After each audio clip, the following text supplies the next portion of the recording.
ऐसा अचानक क्या हुआ कि अमेरिका ने रात भर ईरान के अलग अलग ठिकानों पर हमला किया। अमेरिका के द्वारा ईरान के एयर डिफेंस सिस्टम को निशाना बनाने की कोशिश की गई और कई जगह पर उसे कामयाबी भी मिली है। एक तरफ ईरान जो इस वक्त गमजदा है और आंसू बहा रहा है अपने पूर्व सुप्रीम लीडर के जाने का। अयतुल्लाह अली ख़ामेनी साहब के मौत के मातम के बीच अमेरिका जो बार बार शांति की बातें कर रहा था, युद्ध खत्म होने की बातें कर रहा था, उसने अचानक हमले तेज क्यों कर दिए? और ईरान की तरफ से दिया गया वो बड़ा बयान जिससे जाहिर है कि अमेरिका की मुश्किलें बढ़ सकती हैं। इन सभी विषयों पर बात करेंगे विस्तारपूर्वक। नमस्कार, मैं हूं आशीष त्रिपाठी आपके साथ। अमेरिका और ईरान के बीच सीज फायर अब पूरी तरह से टूट चुका है। स्ट्रेट ऑफ होर्मुज में जहाजों पर हमले के बाद अमेरिका ने दक्षिणी ईरान में 80 से ज्यादा सैन्य ठिकानों को निशाना बनाया, जिसमें प्रिसीजन स्ट्राइक की गई। राष्ट्रपति डोनाल्ड ट्रंप ने साफ कहा कि सीज फायर ओवर है। इस बीच ट्रंप ने दावा भी किया कि ईरान का नंबर 1 टारगेट क्या रहेगा।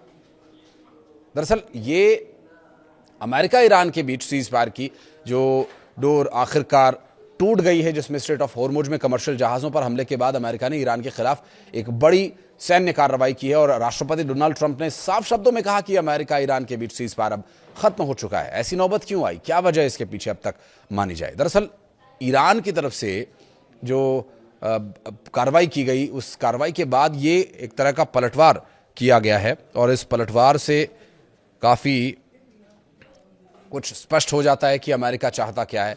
अमेरिका के राष्ट्रपति को लेकर के जो IRGC की तरफ से बयान आया था, जिसमें कुवैत में 85 अमेरिकी सैन्य ठिकानों पर हमला किए जाने का दावा किया गया था और अमेरिका ने ईरान के 80 से ज़्यादा सैन्य ठिकानों पर फिर हमला किया। तो वहीं ट्रंप जो उन्होंने बयान दिया था कि आज रात हमला करेंगे, और इससे पहले ईरान की तरफ से भी कहा गया था कि अमेरिका ये ना सोचे कि ईरान की तैयारी में कोई कमी है। भले ही ईरान इस वक्त गमज़दा है और अपने पूर्व सुप्रीम लीडर की मौत का मातम मना रहा है, लेकिन इस तरह की परिस्थितियों में ईरान की उंगली ट्रिगर पर ही है, ये कहना है ईरान का। और ईरान की तरफ से दिए गए बयान और की गई कार्रवाई के बाद अमेरिका बौखलाया और अमेरिका की तरफ से फिर इस पूरे मामले में जो पलटवार किया गया उससे भी काफ़ी कुछ स्पष्ट हो जाता है कि अब परिस्थितियां और बदलने और गंभीर होने वाली हैं, क्योंकि अमेरिकी राष्ट्रपति डोनाल्ड ट्रंप ने बुधवार को ईरान को लेकर के बहुत बड़ा दावा किया था। उन्होंने तेहरान पर अमेरिका के शीर्ष नेतृत्व को निशाना बनाए जाने के प्रयासों का आरोप लगाया था। आरोप अमेरिका के राष्ट्रपति की हत्या की कोशिश का।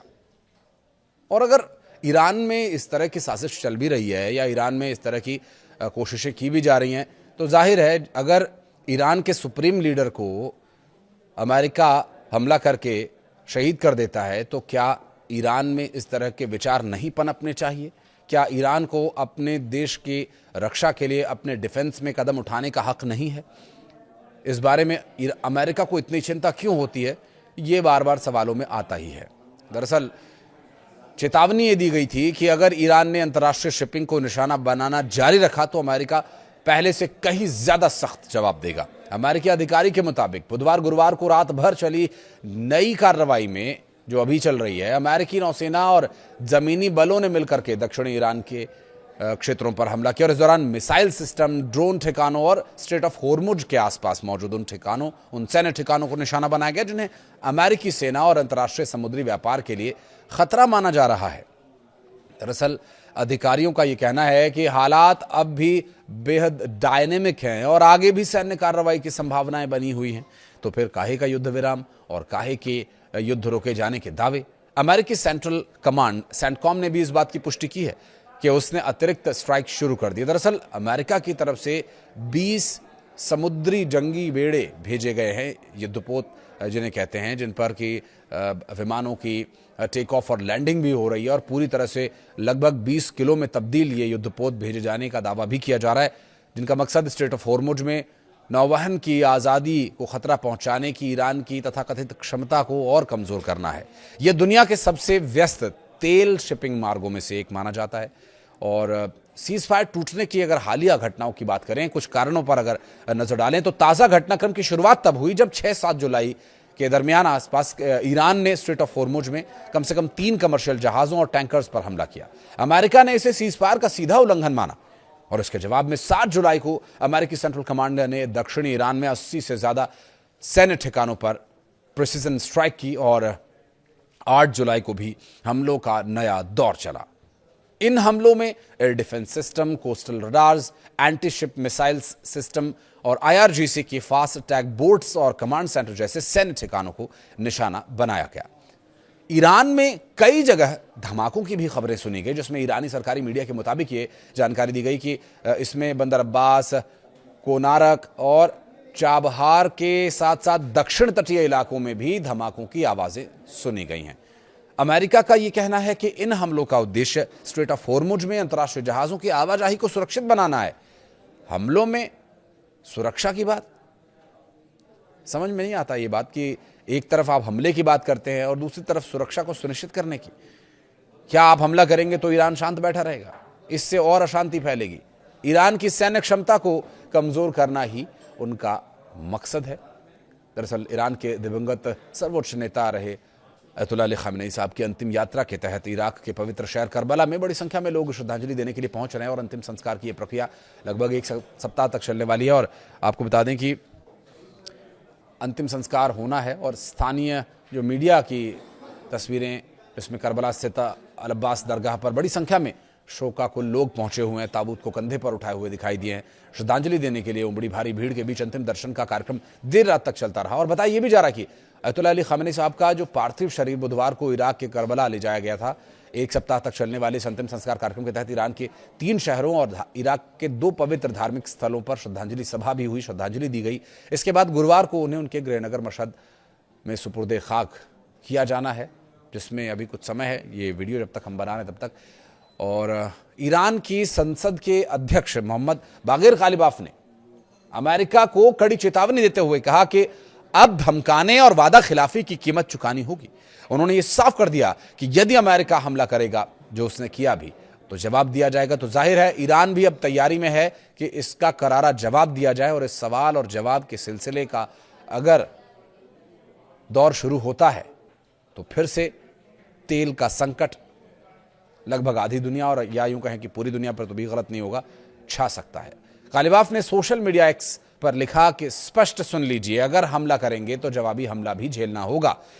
और ऐसे में अब जो गल्फ कंट्रीज हैं वहां समस्या बढ़ सकती है। अमेरिका की धमकियों और समझौतों को तोड़ने की नीति का परिणाम क्या रहेगा, ये तो कमोबेश हम सभी जानते ही हैं। और अमेरिका ईरान के बीच तनाव बढ़ा हुआ है। इसमें बहरीन, कुवैत, कतर में सुरक्षा के अलर्ट जारी कर दिए गए, क्योंकि अमेरिका के कई बेसेस यहां पर हैं। तो जाहिर है ईरान अगर पलटवार करेगा तो यहां पर बड़ा हमला भी हो सकता है। तो कतर के द्वारा खतरा टालने की घोषणा कर दी गई थी, जबकि कुवैत ने मिसाइल और ड्रोन खतरों को इंटरसेप्ट करने की पुष्टि भी की है। बहरीन में एहतियात के तौर पर चेतावनी जारी की गई और कतर में जारी अलर्ट के दौरान लोगों को घरों के भीतर ही रहने के लिए कहा गया। कांच की खिड़कियों से दूर रहने और अगली सूचना तक बाहर नहीं निकलने के लिए अलर्ट भी जारी कर दिया है। तो गल्फ कंट्रीज में जो खतरे के बादल मंडरा रहे हैं, उस बादल की होने वाली बरसात से बचने के लिए कुछ उपाय यहां पर कुछ देशों ने किए हैं। अधिकारियों ने दूसरा संदेश भी जारी किया, जिसमें तत्काल खतरा टल गया है और लोग सामान्य गतिविधियां फिर से शुरू कर सकते हैं की जानकारी दी गई। ईरान की संसद की राष्ट्रीय सुरक्षा समिति के प्रवक्ता इब्राहिम रेजाई ने अमेरिका को कड़ी चेतावनी देते हुए ये कहा कि जारी हमलों का जवाब दिया जाएगा। उन्होंने कहा कि ईरान की जनता डरना नहीं जानती। इब्राहिम रेजाई ने एक्स पर यह लिखा कि ईरान के सर्वोच्च नेता ने देशवासियों को अमेरिका से न डरने का संदेश दिया है और उन्होंने कहा कि ईरान मौजूदा हमलों का जवाब देगा। रिजाई ने अपने संदेश में अमेरिका को चेतावनी देते हुए लिखा कि ईरानियों के करारे थप्पड़ का इंतजार करो। अमेरिकी विपक्षी दल डेमोक्रेट के सीनेटर एलिजाबेथ वॉरेन ने ईरान के साथ जारी सैन्य संघर्ष को लेकर राष्ट्रपति डोनाल्ड ट्रंप की आलोचना की और उन्होंने कहा कि कांग्रेस को ट्रंप का ये युद्ध आगे बढ़ाने की अनुमति नहीं देनी चाहिए। एलिजाबेथ वॉरेन ने सोशल मीडिया एक्स पर लिखा कि डोनाल्ड ट्रंप ने ईरान युद्ध की कीमत अमेरिका के लोगों को चुकानी पड़ रही है और इस संघर्ष में अमेरिका की जानें जा रही हैं, अमेरिका के लोगों की। दुनिया भर में पेट्रोल और रोजमर्रा की जरूरतों की कीमतें, सामान की कीमतें बढ़ रही हैं। उन्होंने ये भी कहा कि कांग्रेस पहले से ही इस युद्ध के खिलाफ थी और मतदान भी किया जा चुका है। उसे ट्रंप को बिना अनुमति ईरान के खिलाफ सैन्य कार्रवाई जारी रखने की इजाजत नहीं देनी चाहिए। क्योंकि पिछले महीने अमेरिकी कांग्रेस के दोनों सदनों द्वारा द्विदलीय समर्थन से वॉर पावर्स रेजोल्यूशन पारित भी किया गया था, लेकिन उसके बाद भी अमेरिका के राष्ट्रपति मानने वाले कहाँ हैं। इस वक्त जारी जो युद्ध के हालात है, इसका परिणाम क्या होगा, इस पर भी रहेगी हमारी नजर। कुछ कहना चाहें तो कमेंट सेक्शन में बताइएगा। वीडियो को यहाँ तक देखने के लिए बहुत बहुत धन्यवाद।